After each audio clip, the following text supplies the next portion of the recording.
ছুটির দিন একটু বাপা বাড়িতে এসেছি বিকালবেলা, আসার সময় একটু মাংস নিয়ে আসলাম। তো একটা নতুন রেসিপি করবো, তোমাদের সাথে শেয়ার করবো। দেখো, তো তোমরা দেখতে পাচ্ছ মাংসটা অলরেডি ম্যারিনেট করে রেখেছি আমি। তো একটু ময়দা নিয়ে রেখেছি অলরেডি, আর একটু নিয়ে নি, কারণ হবে না সাথে, অনেকটা চিকেন আছে দেখলাম। একটু কর্নফ্লাওয়ার অল্প দিয়েছি, আর একটু দিয়ে নিচ্ছি।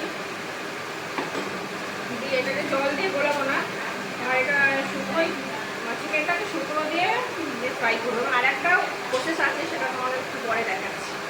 প্রসেস দেখো, একটা নর্মাল জল নিয়েছি, তো একটু লেবুর রস নেবো, আর একটু দুধ নেবো। তা একটু গুঁড়ো দুধ দিচ্ছি, কিন্তু এটা করার জন্য একটু বাটার মিল্ক দরকার হয়, সেটা তো নেই।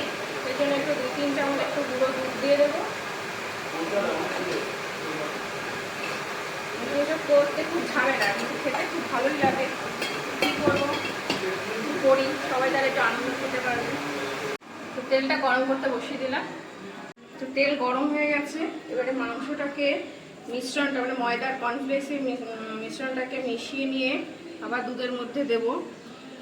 এটাকে একটু 5 সেকেন্ড রাখতে হবে, দিয়ে আবার এটাকে ময়দার মধ্যে মিশিয়ে নিতে হবে, কারণ এটা যদি দুধের সাথে এটার সাথে মেশানোর মানে হচ্ছে এটা তাহলে ময়দাগুলো ছেড়ে যাবে না।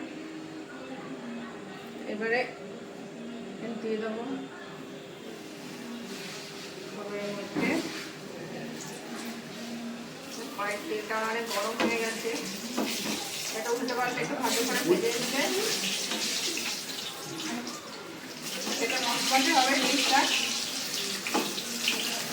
তো ফাইনালি ফ্রাই চিকেনটা কমপ্লিট হয়ে গেছে।